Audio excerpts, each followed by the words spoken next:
As a business startup, one of our biggest challenges is how are you going to stand out of the crowd? And to do this, you need to be very clear on your unique selling proposition. My name is Jacqueline Bijira Nuwamanya. I'm an IFC certified trainer and a business coach.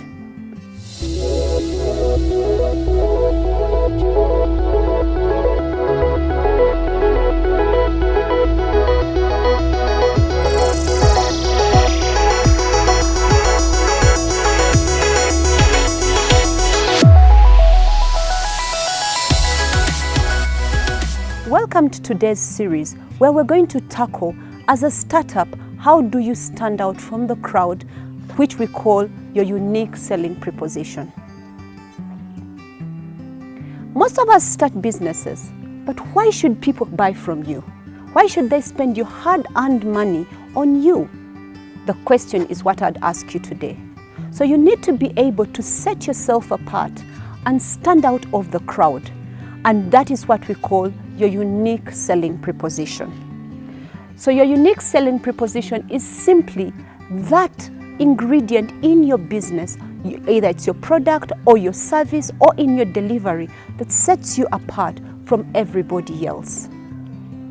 Today, we're going to look at our unique selling proposition. How are you going to create one? And then how are you going to communicate that unique selling proposition to all your customers out there? For you to get to know your unique selling proposition, you have to do a few things. One, you need to know who is your competition. Two, you need to be able to list that competition and list those competitors, but also to understand what do your competitors offer. I want us to use examples, live examples of those of you who are in Uganda or wherever you are. What is it that you can use? I want to use MTN Uganda and the communication companies that have been its competitor.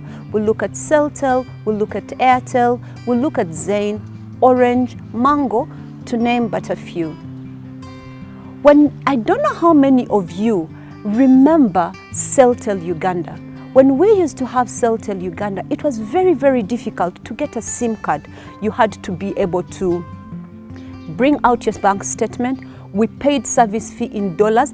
When I say we, I'm not talking about myself. It's my mother that had a Celltel line then. And I remember for her to pay her monthly fees, she always had to first change money in the bank, take dollars to Celltel. Then she had, I think, to present her bank statement, but she also had to pay what was called a service fee. I don't know if you remember the Motorola, the little Motorola phones then, for her to be able to use her phone. When MTN came in, it looked at the competition and understood what were people looking for. And because of that difficulty, when MTN Uganda came in, it decided that it was going to sell convenience. And it sold convenience to its clients, but first of all, making the SIM card very available, even down the road, Duka. But not only that, they used a very beautiful advert that captures my mind up to today. It was a cobbler seated at his workstation. His phone rang. He picked it up and said, "Kaziro Shoe Shining Limited, how may I help you?" I don't know if the rest of you were sold at that point, but that to me was the selling point for MTN, because it showed me that I could get a SIM card very conveniently, but even a cobbler could own a phone. That means that every Ugandan just went onto that network. Then it communicated it right. MTN everywhere you go. Everywhere you go, buli wendi oba buli woli nkufuna. That is what MTN was selling. What are you selling in your business? What makes you stand apart? What is your unique selling proposition? And how do you then communicate it to your clients? What is going to set you apart? We might not be able to innovate and create new products, but at least one of the things we can do is we can be innovative in our delivery. We can be innovative in some of the services that we give, or we could be able to give out our message right and people get to know it. Thank you so much for being with us on this episode. Follow us on our social media channels in the description box down below, but also look out for another series on the business startup to be able to start and grow your business right. Thank you so much.